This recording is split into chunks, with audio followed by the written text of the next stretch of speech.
Lead generation is the lifeline of your business. It's the one thing that if you don't do it, you might as well not be in business. All right, cool. We're live. What's up, guys? I got Derek on with me. Thanks, man, for jumping on. Short notice, but I threw that post out on Facebook. Was that yesterday or so? And I got buried with people that have, I put this number of, when I wrote the post, I was like, I want to see people with 10 lead gen sites. And then I was like, no. Let's do 5, right? Which when I did 5, it was just a massive list of people getting back to me and like, yeah, I got 5. What's been interesting is a lot of people have stopped at this 5 number. There's definitely people that have, more than 5 or 10 or whatever, but there's this number of like between, 4 to 5 to 8 or so that everyone I've talked to is kind of in that number. The other thing that's been kind of funny that I've noticed is a lot of people have multiple, like one client that has multiple lead gen sites. And so when we were talking before I hit record, you were telling me about your plumbing client, which I thought was interesting because it's like, was it 6 lead gen sites you've ended up building for them? Yeah. So right now we've got 6 sites, and that's led to an additional 12 sites we're working on with 2 other niches. Yeah, I think it's like super important because Ipe, I don't know if you watched that interview I did with Ipe. He's out in Michigan somewhere, and he was saying like how that's like a lot of his. He has 45 lead gen sites. And he was saying a lot of his sites have he's went back to the owners or the managers and said, hey, what if I could build it over here in this town? And they're like, yeah, totally, because he's built the trust with them. And so I know like you were kind of walking me through, you have power washing and painting and carpet cleaning and whatnot, but the plumber's kind of been the big one that you hit, right? Yeah. So, that was cool because it came off. I just made about 6 phone calls one day. I sat down, I looked at plumbers. I said, okay, I want to work in this niche. Didn't do a ton of research, honestly. It's been competitive, but yeah, it's worked out. So within a few calls, I found this company, and really what it is, the office manager and I have just hit it off. So he's the one that's really been driving the owner to keep working with me, and it's gone great. I mean, he's been happy. They're getting good results, but that's led to, aside from the plumbing, now we've got 6 flood fire restoration sites that I'm building for him, and now he wants me to do 6 HVAC sites. So it's growing. Yeah, that's awesome. So, you didn't have the plumbing site up when you called them. So can you talk me through like what you said? Because I know a lot of people have an issue with if you build it, they will come. And so but then they also have a problem with, I need leads to be able to hand off to show results in advance because that's the easiest way to get a client. So what did you say?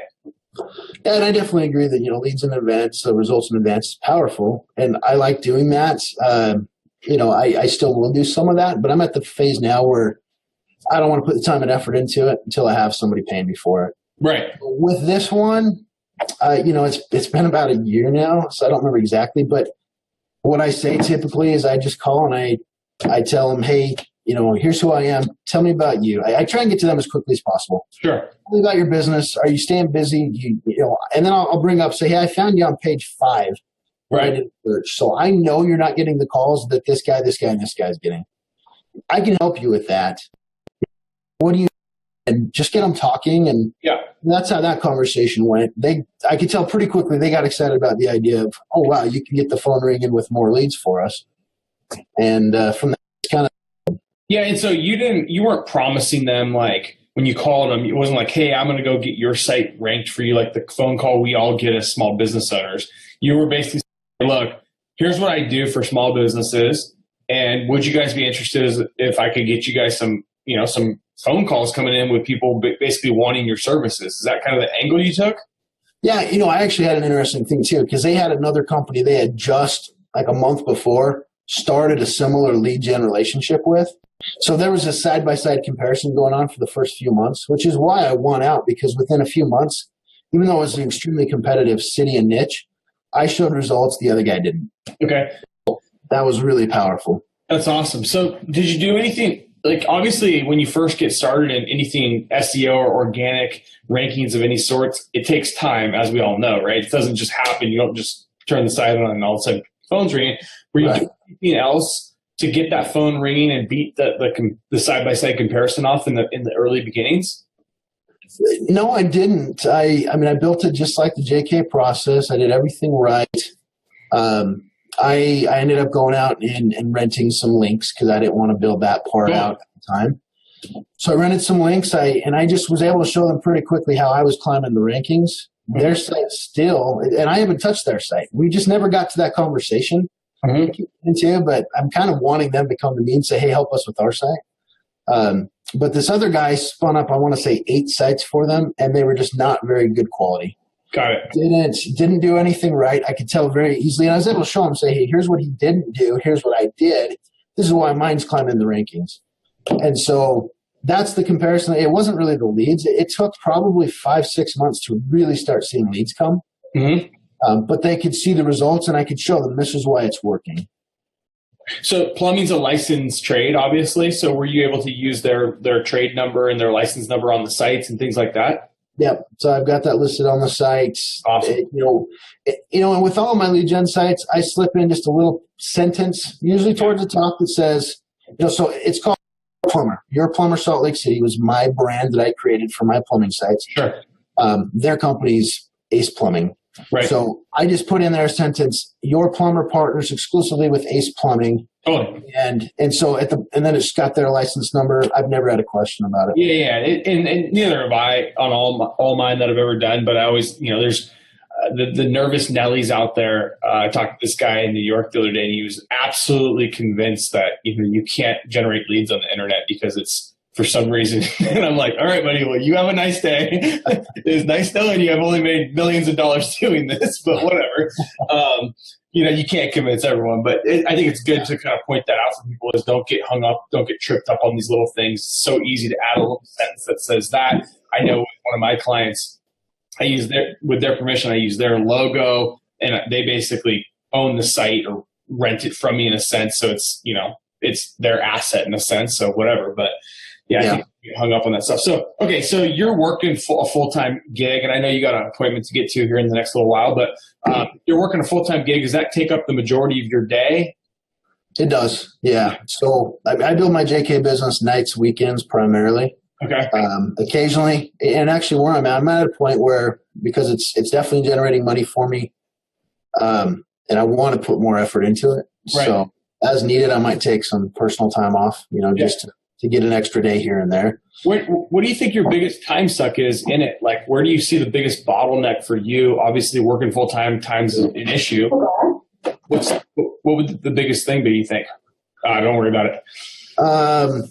Specific to building sites out? Or building business? Why you haven't scaled up past 9 lead gen sites? You've had a year. Yeah, no, that's a good question. It's personal. It came down to, so I'm divorced. Yep. I've got 4 kids with me every other week. Okay. So the weeks I don't have them, I get a lot of work done. The weeks I do, I barely get any work done. I hear you there. And I've been in a relationship the last while, so that took a lot of time and attention. Totally. Really, that relationship ended, so I'm kind of refocused, which is why I'm diving back in. Man, chicks take so much time, man. They do. I got young Shiv in the office, and I've kept him away from girls for the last 2 years because he just kills it for me.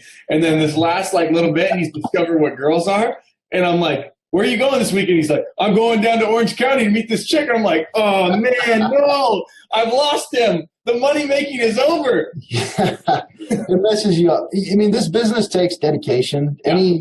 Any self-employment, you've got to put some dedicated time. Figure out what that looks like. So what I'm going to do going forward is I'm going to get up a little early in the mornings, and I'm going to do all my research and planning. So I've got my list of who to call, and then my lunch breaks, and then I'll probably take some days off here and there. I'm just going to bust through these lists of who I want to call. Nice. I've tried emails. I've tried doing some other things and haven't had the same success. I think talking to people, and maybe that's just my personal strengths, I can talk to people and explain things and help them see the value. I want to get out and do more face-to-face too. Yeah. So, but I'm going to do targeting. I've had some success with carpet cleaning, for example. I'm going to probably focus a little bit more on that. Got a couple other niches I'm looking at, but I'm going to become focused on it. Like you've always said, the riches are niches. And I've been a little bit spread out here and there. I really want to focus and hyper-focus on the ones I feel confident in. Nice. And you're going to go the kind of the direction of how you the plumber went. So you're going to go build your lists of potential clientele that who you're going to call. You're going to build that in the morning, and then you're going to be reaching out to them via phone, which is honestly, email is the least path of resistance. I could send an email to freaking the president of the United States right now, and it doesn't bother me at all, right? Yeah. So that a lot of people go email because they know that the rejection is just someone not responding to them, so it doesn't hurt their feelings as much. But phone, if you have the guts and the personal ability to pull it off, a phone call is fantastic. It's just that a lot of people struggle with that, especially when they don't necessarily have something of value to bring to the table. And even I struggle with that, believe it or not. I don't enjoy a cold phone call into a business and getting. Yeah, of course not. No, I don't know if anyone actually enjoys it, but I mean, you can gut through it because you have. I didn't even like gutting through it. So that's why, me and my brother back in the day, we invented like that Eugene review strategy, and we were using an interview to get in the front door with our target places. And yeah, it was more work, but for me, I was guaranteed getting a conversation and kind of building my pipeline. So I think that's maybe like a good secondary level for folks that don't have the guts to do it the way you're doing it. So yeah, I think that's good, but you're basically going to go through, make your list in the niches you want to get into, and just call them up and have that same kind of conversation you had with the plumber. Will you use like your other sites that you've generated leads for, like as a case study that you can send them, or is there any other strategy that you're going to put into that initial call, or have you thought through that at all? Yeah, I've thought through it. My first few sites I built, and so I had sites to show, but they weren't necessarily generating leads by the time I found the plumber. Yeah. So I don't know that I felt like I had that to fall back on. Okay. My plumber was I just talked to him. You talk to him, you say, hey, here's what I do, but tell me about you. I found you page 5 when I did a Google search for plumbers in your city. Yeah. You're obviously not getting seen. You're not getting as many phone calls as your competitors.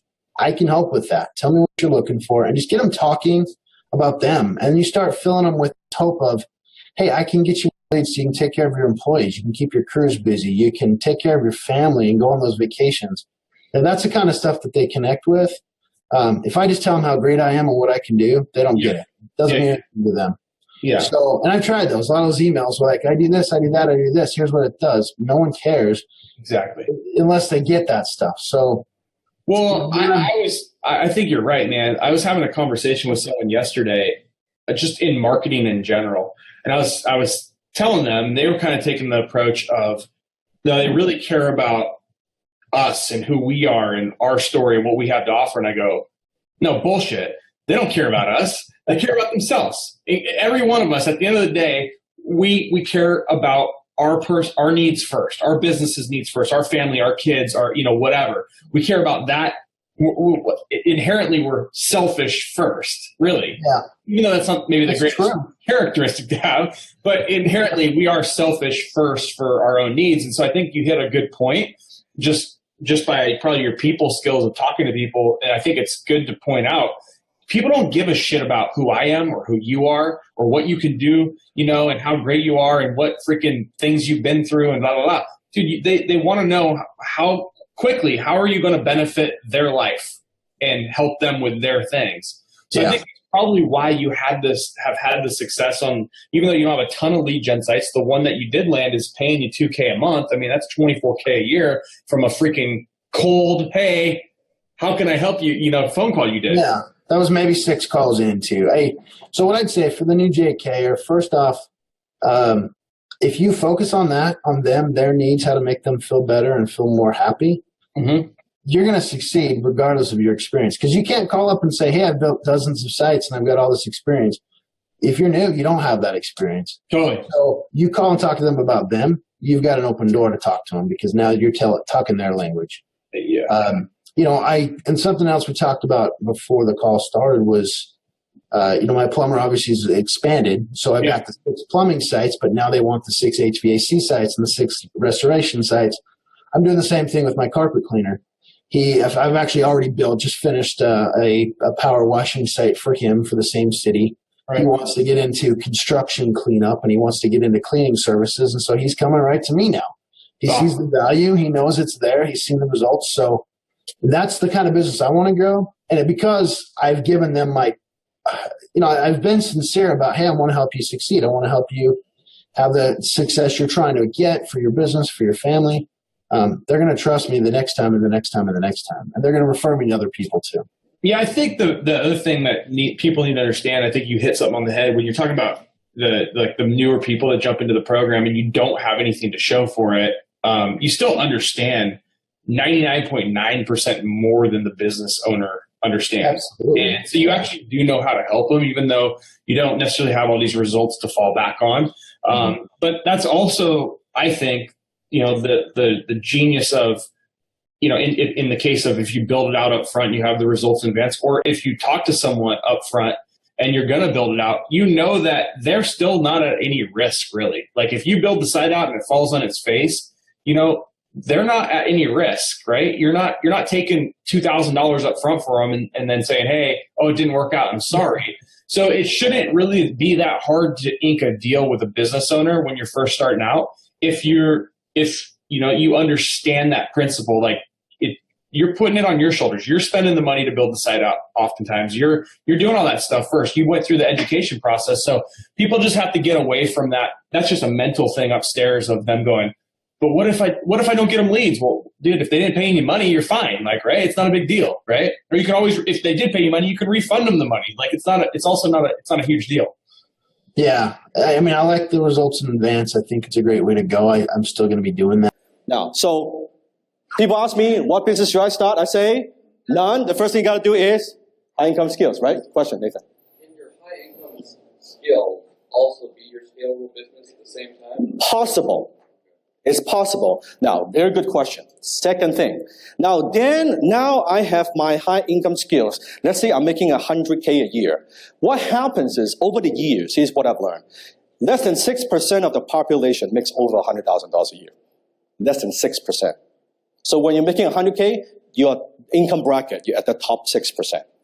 Less than 1% of the population makes over $325,000 a year in income.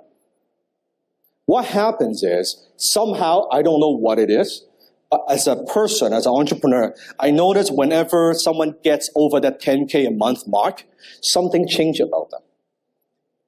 Suddenly, they can see, well, I am now among the top income earner in society. It's very rare I see someone who makes 10K a month drop back to making 2K a month. Because the new 10K a month, talking about psychology, becomes a new comfort zone. It becomes a new comfort zone. I don't know how it works. I don't even care how it works, but I know it works. Whenever I see someone get through the 10K, they might stay for 10K in a long time, but it's rare, very rare. 10K suddenly, because what if the income drops, they'll do whatever they could to get back to that 10K, which Annam has been through that, right? You drop, it's like, you know what, I got to do whatever I could, get back to that 10K. That's one thing.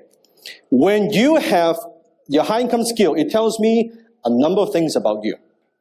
When you have the high income skill, it tells me you're probably pretty good with people. And you probably have a pretty good work ethics. And you're probably decent at selling. And you're delivering quite a bit of value to marketplace. Does that make sense? Otherwise, you wouldn't be making a 10K. So it tells me a lot about you. When you have these qualities, you take all this. When you transition into a scalable business, it makes a lot more sense. You lower your risk. Versus, I don't know anything about business. I hate my job. I've been working in corporate in 20 years. I'm going to jump into business. That's why people fail. Because they don't have the high income skills.